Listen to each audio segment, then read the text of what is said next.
This is Jenny Christensen with Friendly Podcasts, brought to you by the Friends Council on Education. In this podcast, Henry Freeman, president at H. Freeman Associates, outlines follow-up for maximum benefit. One of the most important parts of a visit is the follow-up, and there are two components of follow-up.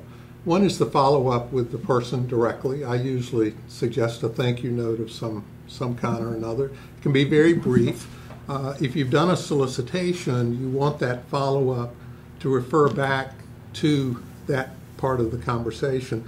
I also find that people very much appreciate it if the follow-up is personal to that person. For example, if in the conversation somebody has shared a story, having your follow-up note refer to that story reconnects them to that conversation in a very personal way.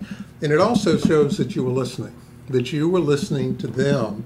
They weren't just listening to you. The second component of the follow-up is that is a window that you need to take advantage of to firmly embedding the institutional memory of that visit.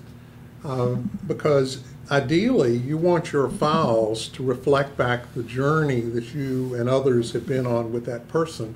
So ideally, 5 years from now, 10 years from now, a new person in development can come in and can pick up that relationship because they know what is going on in that visit.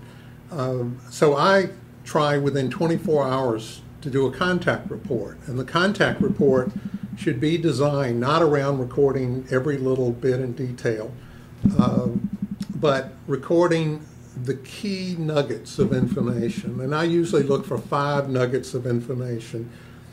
Anything that they've shared about the connecting point they have with your institution is extremely helpful, because that's going to help guide future conversations with them about giving.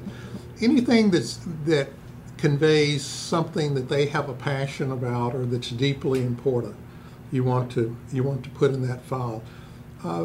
Also, if it's personal information, if somebody has shared with you, for example, the struggle that they have had with their mother who is in the hospital and is dying, you want to record that in a way in which, when you're visiting them a year from now, or when the head of the school is visiting them, they can refer back to something like, well, John had told me that last year your mother was going through a difficult illness.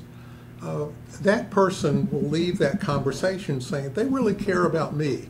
They really view this as a partnership. So recording that information and establishing an institutional memory that continues long after you've gone is extremely important, very valuable to building the relationship, because fundraising is a long-term partnership. It's not just that one visit, and it's not just a series of disconnected visits. It's the partnership that unfolds as a result of that relationship building.